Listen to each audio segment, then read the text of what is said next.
everyone, it's Julia. I received these upholstery samples from a viewer, and I have been having so much fun making totes out of them, and I thought I would share with you what I'm doing. They come already serged, so they're serged all the way around. They do have a piece of paper in the corners that I just cut out. And the grommets on the top is where they were in the sample book. So those grommets came that way. They measure 13 inches across by 17 inches long, and they're a little bit too long, and so I do cut 3 inches off. So they're 14 inches long. I have this fabric with all these wonderful bird and leaf graphics, and I cut some, just fussy cut some out. And also some of that floral fabric, I cut some of those flowers and leaves out. And I'm just going to arrange this on this front piece.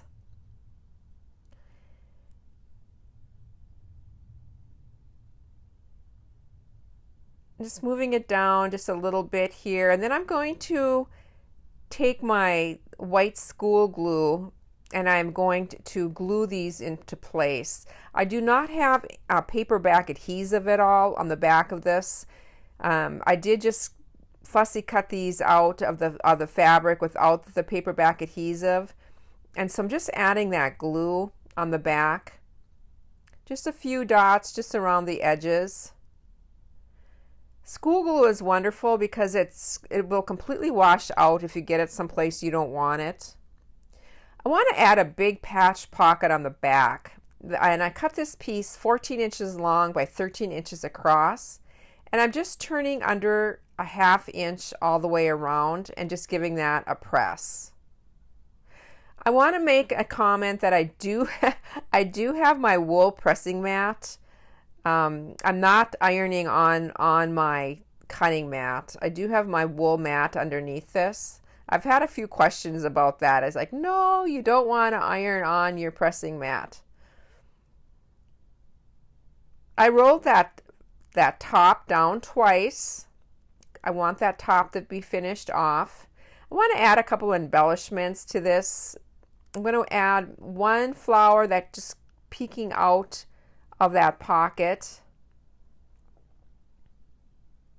And then this other flower that I have laying there, I'm going to put that right on the pocket just to kind of give it a little bit more color.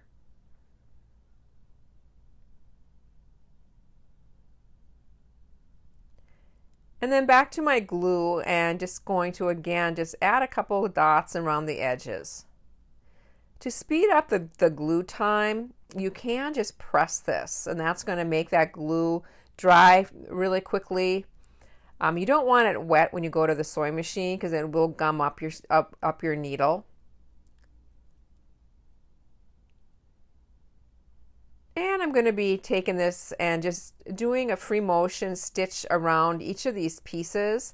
I decided on this blue variegated thread on my upper, and then the bobbin thread is just going to be white bobbin thread. The bobbin thread is a little bit lighter weight. I'm going to just put all my supplies that I'm using down below, so you can, if you're interested, the bobbin thread does come on a big spool. I'm at my sewing machine. I have my feed dogs dropped, and this is my, I do have my darning foot on, my darner foot. And I'm just going around the edges, and I'm going several times. This fabric did fray a little bit more than some, and so I really want to catch that edge. And then onto the bird, I'm going to do the same, just go around the edges a couple times, but I do want to add a lot of doodling inside the bird too. So I'm just going over some of the feathers and the wing, just having a lot of fun with this, adding little marks.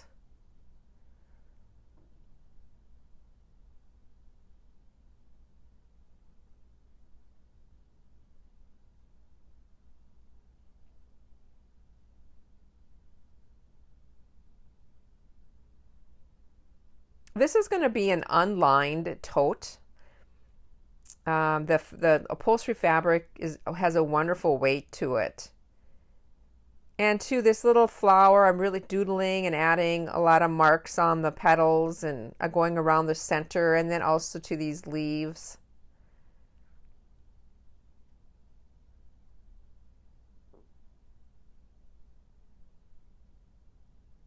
And this is what it looks like. That's all finished. I also finished the top of the pocket. I just straight stitched across the top of that pocket. And now it's on to pinning it, and then I'm going to take it back to my sewing machine and I'll stitch this pocket into place.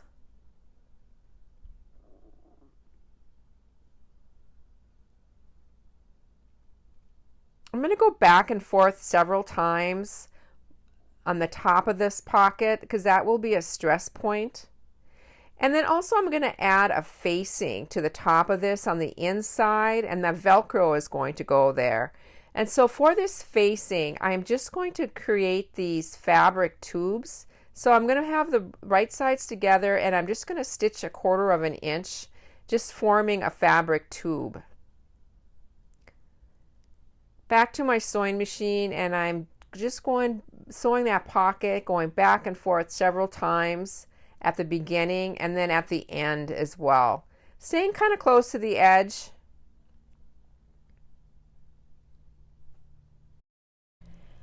I have my fabric tubes complete, and now I need to turn those, and I'm using my fast turns. Now these fast turns come with a bunch of these cylinders in different sizes, and you want the biggest cylinder that'll fit in your tube, and then you just take this wire and hook the end and pull it, and it pulls very easily right through. I've had this little gadget for several years, and I use it a lot for turning strap bags, or just a lot of different things. It's just really an easy little way to turn those fabric tubes. Now I'm just going to roll my seams and just give this a good press. I'm going to be putting Velcro in the center of each one of these. And I forgot to show my Velcro, but I'm using the Velcro that's really sticky, and it's not meant to be sewn, but that's all I had and I wanted to use it. And so I'm at my sewing machine, and I have that Velcro stuck on these little pieces here, and I'm stitching close to the edge of the Velcro. Now, like I said, it's really sticky, and I'm feeling my needle, and I can tell that it is starting to accumulate, that some of that adhesive on my needle. And so I'm going to stitch. This is the felt side of the Velcro that I'm stitching right now, but before I move to the hook side, I'm going to clean my needle. I just have a little bit of rubbing alcohol on a makeup sponge thing, and I'm just cleaning that needle off. Otherwise, you're going to have it's going to eventually break your thread, and it's just annoying. And so, in a pinch, or if you ever have gumming, or even if you're sometimes sewing like with paperback adhesive pieces, and your thread is breaking, I would just recommend cleaning your needle with rubbing alcohol, or maybe even like an acetone. And there I am again, just kind of cleaning that up when I'm all done sewing.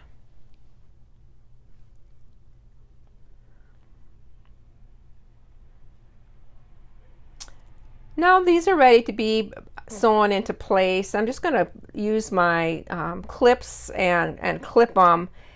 And this is on the inside of the bag. And the Velcro is already in place, so that is my closure. It's just going to be a real easy closure. Now I'm lining up the side seams, and I'm going to be stitching those side seams. And again, I'm going to be using a back and forth motion right at the top, and then just stitching the sides and the bottom, and then back up the other side.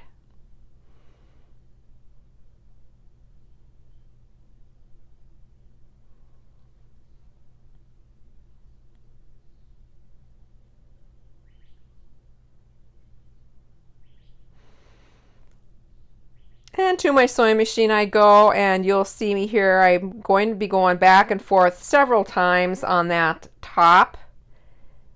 I do have, these are, like I mentioned before, the sides are already serged, and so I'm just putting wrong sides together so this side seam will show.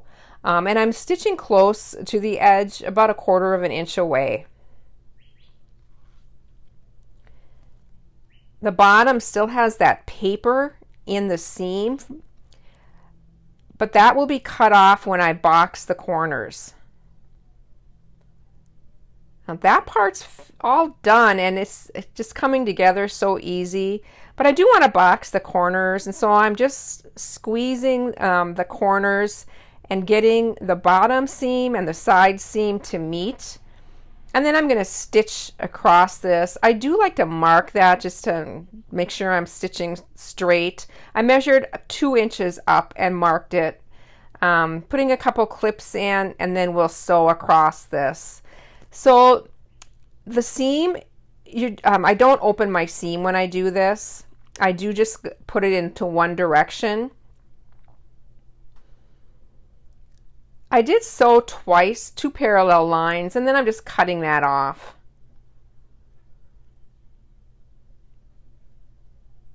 For the straps, I have 2 pieces cut the width of my fabric. So they're approximately 45 inches.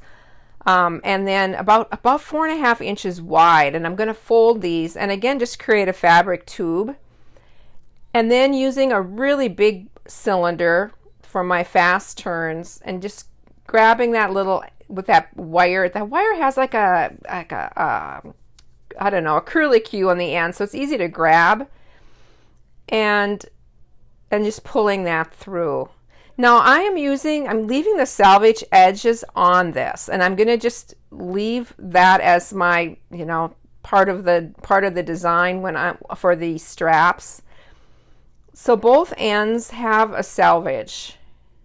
I am going to stitch the long ways, so I stitch the long ways on these straps, and then I'm just pulling it through these grommets that were already in the bag. So easy, and just tying a knot. This is going to be a shoulder bag, or a tote. It's not going to be crossbody. And then just to finish that top a little, I just felt it needed something. So I have this piece of twill tape that looks like a measuring tape, and I'm just going to, and I'll leave this down below for you too. I love this twill tape. I use it a lot in some of my fabric collages. But I'm just going to fold that over on the corner and just stitch around that on both sides just to add a little extra. And I have some pictures at the end, so you'll get to see that a little bit better. But here's another bag I did. Same way, just a different color. Used some of the same fabrics, and used some vintage laces and a little vintage doily on that one. And here's the one I created in this video. The first bag you saw is more of a hand bag. The strap is a little shorter, and then this is the shoulder bag. Thank you for joining me, everybody. Bye for now.